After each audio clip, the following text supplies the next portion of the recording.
Now, when I'm talking about engagement with my clients, there are three main rules that I tend to ask them to think about when we're getting started. Number one is the 3Ds. Now, if you haven't heard of these already, don't worry, you're going to hear me bang on about them all the way through these videos. But essentially, your 3Ds are distance, duration, and distraction. Now, when you're training any new behaviour, it's really important that you consider those 3Ds and you try to always work on one at a time. So for example, duration, when you're working on a down stay, is how long can the dog stay in a down? Distractions would be, can my dog do it at the park when there's other dogs running around them? And distance would be, can my dog hold that down stay when I've crossed to the other side of the park? You want to think about that with all of your engagement games as well. Engagement is similar to teaching a behaviour in that you can apply the 3Ds to it. The other thing you want to be thinking about is movement. Now, movement and body language is really, really important to creating an engaged dog. As a general rule of thumb, you always want to move away from your dog when you're training. Always invite them into your space. If you keep moving towards your dog or pushing reinforcers into your dog, you're going to find that they're backing away from you instead of being pushy and trying to engage with you, which is what we're looking for. The third thing you want to think about is a variable reinforcement schedule. Now, if you go back through some of my videos, you'll find a video called the post-reinforcement pause, which will go into a lot more detail on this. But essentially what I'm talking about is creating unpredictability with your reinforcers. So sometimes you may give one piece of food, other times you jackpot the dog and give them 10 pieces of food in a row. The key is you're not boring, you're unpredictable, and your dog never quite knows when it's going to win the lottery and hit that jackpot.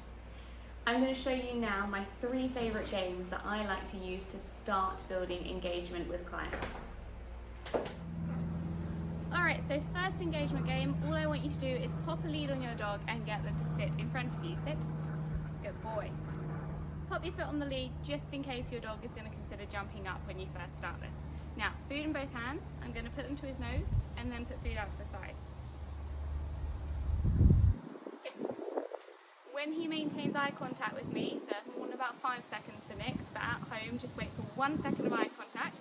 You're going to mark yes and then bring your hands to his face. Yes. Boy. Now initially you'll find your dog pretty just staring at one of your hands, that's fine. Wait them out, eventually they're going to look into your eyes. Nix is very hot and tired, so we're going to do this in a down, which is absolutely fine. Only criteria is that I want eye contact. Yes! Good boy. Nice simple exercise to get started with. Go away and practice that one before you try the next 2. Okay, next exercise is called the sprinkler game. Aim of the game is you're doing 180 turns, and when your dog makes eye contact with you, you're going to mark a reward. This game's really good at teaching your dog to actually seek out your eye contact as opposed to you constantly having to cue it. So I'll try and demonstrate with Nix how this works. Yes!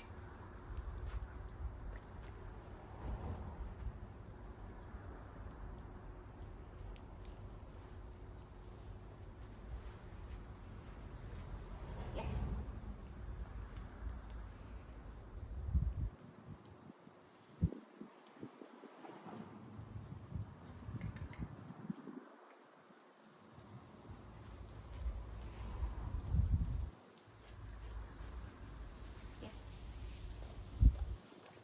Now once your dog's getting good at this, you want to start having hands by your side or even behind your back, but wait until they know the aim of the game.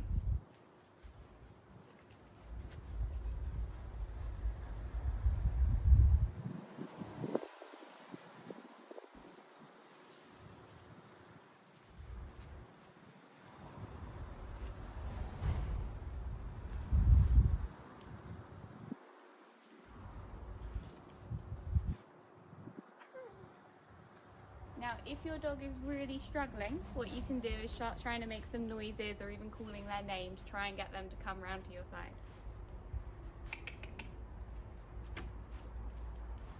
Yes. Boy.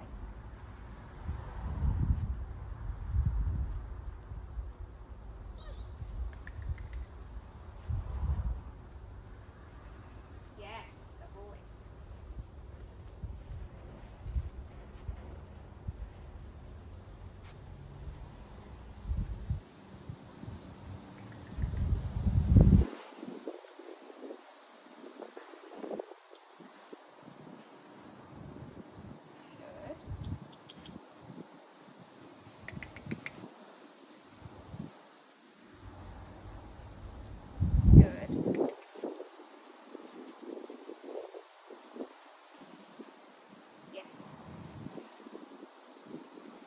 Because Nix has done this quite a few times now, I'm being a little bit more demanding with him. So potentially for your dog, if they're sitting on your side like he was, good, and giving you eye contact in this position, that may be enough for you. For me, I want him to come all the way around to the front now and give me eye contact there.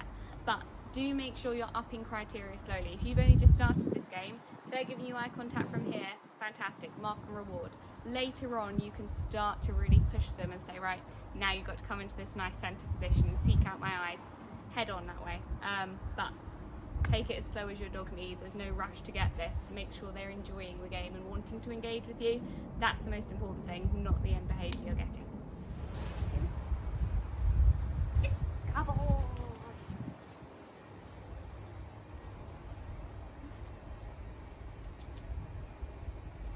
Middle. Yes, cowboy. Yeah, good job.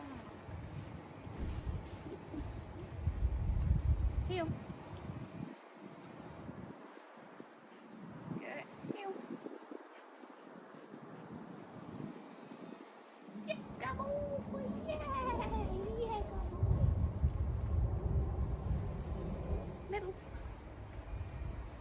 Good. Yes. Yes. Yes. Yes. Yes. Yes. Good boy.